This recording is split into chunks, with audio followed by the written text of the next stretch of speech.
Attendez. Mars, avril, mai, juin, juillet. 5 mois, Alvarez. T'as seulement 5 mois à tenir et t'inquiète pas qu'on va venir te sortir de cette prison. Je sais qu'actuellement à l'Atlético Madrid, tu traverses une période compliquée, tu fais tout ton possible pour venir au Barça, quitte à ne plus marquer et faire des performances catastrophiques pour que justement ta valeur marchande puisse diminuer. Car oui, mon petit Roulian, je suis allé vérifier et la dernière fois que t'as marqué un but, c'était contre le PSV le 9 décembre 2025. Et depuis, t'as enchaîné plus de 11 matchs consécutifs sans marquer. Ce qui est juste exceptionnel. Et tous ces efforts que t'es en train de fournir actuellement pour pouvoir porter ce magnifique maillot, t'inquiète pas, la direction du Barça, elle les remarque. Mais maintenant, Roulian, pour être sûr à 100% que tu aimes le Barça et que surtout t'as envie de quitter cette prison, il y a un dernier test que tu dois valider. Jeudi 12 février 2026, Atlético Madrid-Barça, demi-finale aller de la Coupe du Roi. Et le match aller, il aura lieu au Metropolitano. La mission, elle est ultra simple. Devant ton public et face à ta future équipe, tu vas devoir nous pondre une masterclass, mais dans le mauvais sens du terme. Ce soir-là, vraiment, faut que tu sois éclaté au sol. Et si seulement tu valides ce test, à 99,9%, normalement on t'achète. Enfin, je crois.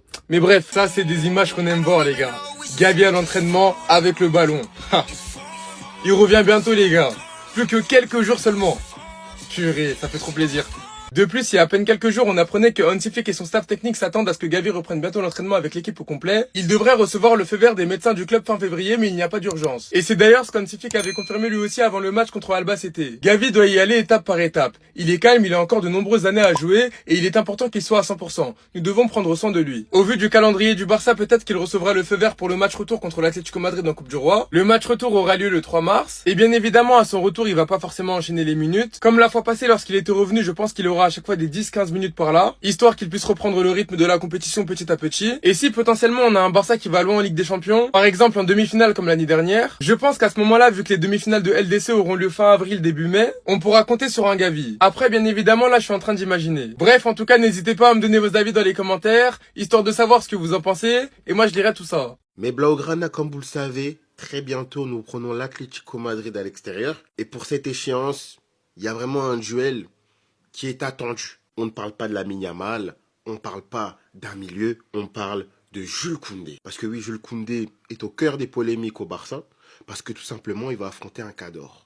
Ademola Lookman, et on le sait, c'est pas une tâche facile. On aurait eu le Jules Koundé de l'année passée, je vous aurais dit tous les jours, Lookman c'est qui, c'est quoi.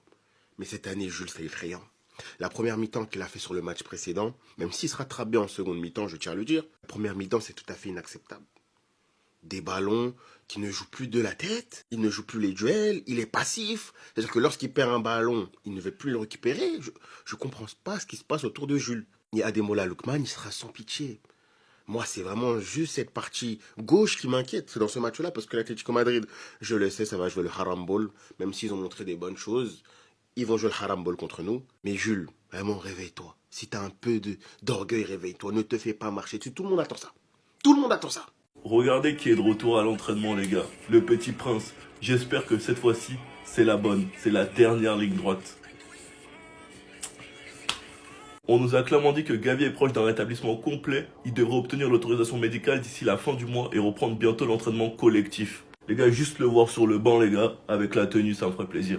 Juste ça. Parce que ce qu'il a traversé, les gars, c'est trop grave. De base, en pré-saison, on s'était tous dit que c'était bon. Parce qu'il était à un bon niveau, il était l'un des meilleurs joueurs durant la pré-saison. Mais lorsqu'un chirurgien a ouvert son genou, il n'en croyait pas ses yeux. Et à ce qui paraît, Gavi, quand il a appris ça, il s'est effondré parce que personne s'y attendait. Absolument personne.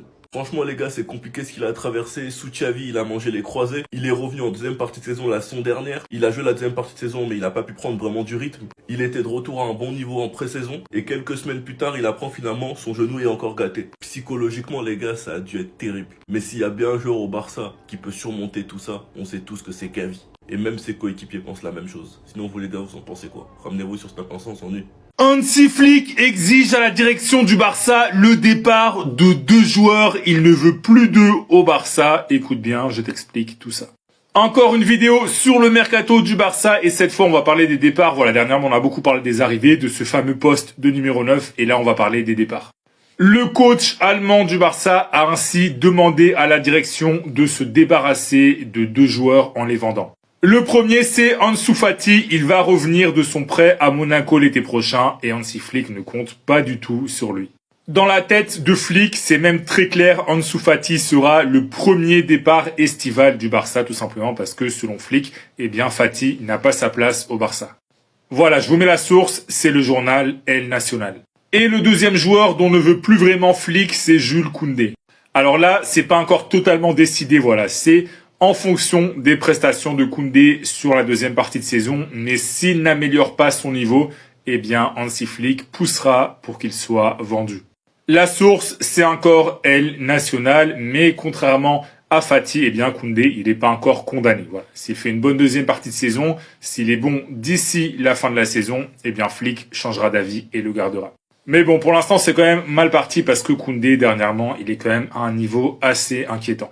En tout cas, si toi t'es fan du Barça, dis-moi dans les commentaires, est-ce que tu veux garder ou tu veux vendre Koundé et Fati? Qui tu gardes, qui tu vends, est-ce que tu gardes les deux, est-ce que tu vends les deux? Bref, dis-moi ton commentaire et si tu veux être au courant de toute l'actu du club catalan, comme d'habitude, je t'invite à t'abonner. Les gars, c'est officiel, Joan Laporta a démissionné de son poste et voici le nouveau président du FC Barcelone. Je vous explique tout, restez avec moi. Joan Laporta démissionne de son poste de président du FC Barcelone. Il a quitté ses fonctions ce matin pour lancer sa campagne de réélection. Rafa Yuste prendra les rênes du club en tant que président par intérim jusqu'au 30 juin. Pour ceux qui ne le connaissent pas, Rafa Yuste n'est autre que l'adjoint du président Laporta. C'est celui qui le suit partout, que ce soit en match officiel, dans les réunions et dans chaque déplacement. Pour ceux qui n'étaient pas nés, c'était déjà son adjoint lors de son élection en 2003. D'ailleurs, il y a quelques jours, Laporta a expliqué qu'ils se connaissaient depuis l'école primaire, depuis l'âge de 5 ans. Ils ne se sont jamais quittés et c'est son ami le plus fidèle. Ils se sont d'ailleurs décernés mutuellement une médaille pour célébrer leurs 50 ans en tant que socios lors du match contre Majorque. Joan Laporta, de son côté, a tenu à dire quelques mots d'adieu, même si bon, on sait très bien qu'il sera réélu. Il a déclaré: nous laissons le club en bien meilleure forme qu'il y a 5 ans. Je tiens à remercier tous les employés et dirigeants du club. Nous sommes arrivés pour sauver le club et nous l'avons fait. Nous avons redonné de la joie aux supporters du FC Barcelone. Certaines de mes décisions ont affecté les gens, comme le fait de laisser partir un entraîneur ou de ne pas renouveler le contrat d'un joueur. Et ce sont celles qui ont le plus blessé. Mais avant tout, il y a le Barça et chaque décision a été prise pour défendre le club et regagner sa crédibilité. Coman est arrivé dans un moment de difficulté maximale, je lui suis très reconnaissant. Il a gagné une coupe avec un grand match. Xavi a redonné de l'espoir et a reconnecté l'équipe avec notre style de jeu authentique. Il a gagné la Liga et la Supercoupe, je lui en suis reconnaissant aussi. Mettre fin au mandat de Xavi en tant qu'entraîneur principal a été l'une des décisions les plus difficiles de ma présidence. Cela m'a valu de nombreuses nuits sans dormir. En tout cas, avec cette officialisation, le Barça tourne une page importante de ces dernières années, que Laporta soit réélu ou non. Cette décision de Laporta symbolise la fin de la reconstruction du club et annonce le début de la reconquête de l'Europe. Je sais pas vous, mais moi j'ai hâte de voir ça. Dites-moi ce que vous en pensez en commentaire. Quant à moi, je vous dis à bientôt et visca Barça. L'arrogance de Lamine Yamal, il est tellement arrogant. Il est devenu le meilleur buteur des 5 grands championnats déjà à son âge, c'est n'importe quoi, en dépassant Mbappé. Vu comment il a applaudi Bernal, comment c'était pas sincère, fallait qu'il lève les épaules comme on applaudit Kim Jong-un pour montrer sa sincérité, genre non, tout pour l'image.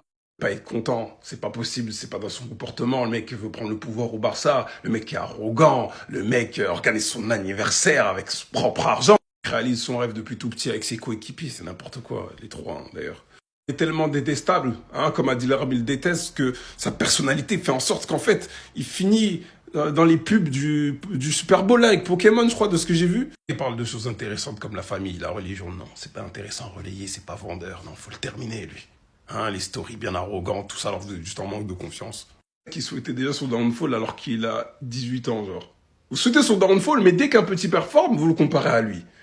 Ok.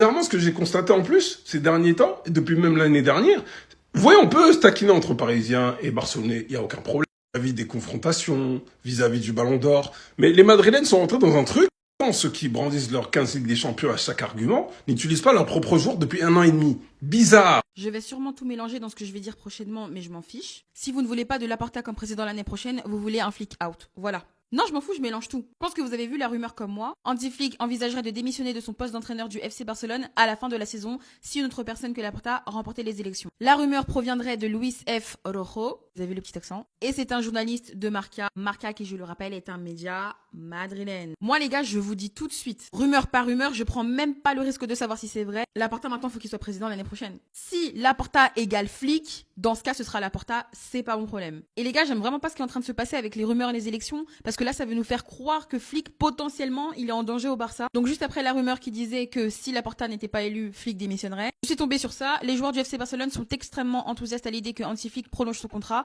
et ils sont prêts à convaincre l'entraîneur de signer une prolongation du contrat bien au-delà de 2027. Ils estiment qu'il est le meilleur entraîneur qu'ils pourraient possiblement avoir devant eux. Franchement les gars, les prochaines semaines qui vont arriver pour nous, va falloir s'accrocher parce que ça risque d'être déterminant pour les prochaines années. Les amis, vous me connaissez, je suis un grand fan de Pep Guardiola et Messi, Xavi, Iniesta, j'en parle même pas. Mais parfois, il faut aller à l'encontre de ses joueurs préférés pour être objectif et dire la vérité. Dans ce duel-là, Team Pep contre Team Ferguson, la Team Pep prend une vitesse. CR7, Rounes, Scholes, Giggs, Keane, ils font pas le poids. Ils font pas le poids. À la bagarre.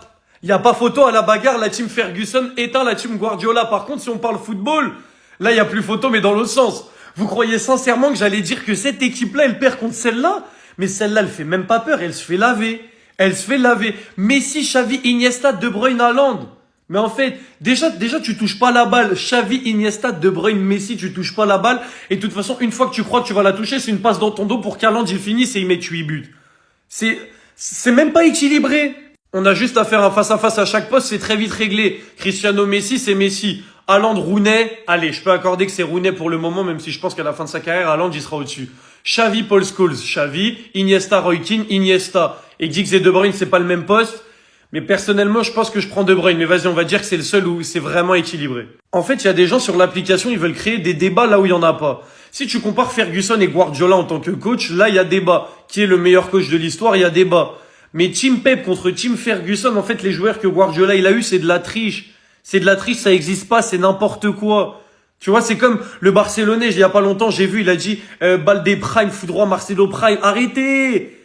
On a d'autres choses à se mettre sous la dent. Pourquoi on va sur des terrains où on fait pas le poids? Bah là, c'est pareil. N'allez pas sur des terrains où vous faites pas le poids parce que cette équipe-là, elle est effrayante. Effrayante. J'ai dû regarder plusieurs fois le geste pour comprendre ce qu'il a fait, c'est juste de l'art. Les supporters parisiens, on veut bien que vous maxez votre pépite, hein. Et je vous jure, je vous ramène un bon U8, il sait faire le geste. C'est juste un contrôle orienté en slow motion et avec de la musique. Et même ce geste-là, non, vas-y, tranquille, il a réussi. Parce que vas-y, la surface avec laquelle il tape la balle, là, sur le deuxième geste, je vais laisser le bénéfice du doute. Bien joué, Dro, magnifique action. De là, regarder plusieurs fois, faut pas maxer. Dites juste au frérot que s'il vient à la Masia, s'il voit juste l'entrée de Tommy Marquez face à Mallorca, s'il voit Marc Bernal, s'il voit des Pablo Torre, s'il voit des Yann Virgili, ils font ce geste-là 2 à 3 fois par match. En mode le frérot, il a dû regarder plusieurs fois un contrôle derrière la jambe d'appui.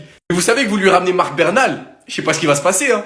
En fait, c'est même pas pour dénigrer Dro, les gars. En fait, j'ai pas envie que les supporters parisiens ils se disent ouais, ils ont perdu Dro, du coup ils ont le seum, etc. Ils veulent le rabaisser. Même pas. C'est juste que les gars, c'est bien de maxer une pépite et tout, mais tranquille, doucement, non? Après moi je sais pas, c'est mon avis. Dis-moi vous en pensez en commentaire, les gars, c'est pas vous abonner, vous êtes des bons de nous, on avance. À un moment donné, il va falloir parler de ce monsieur-là, monsieur Juan Laporta. Je pense qu'on parle pas énormément de lui.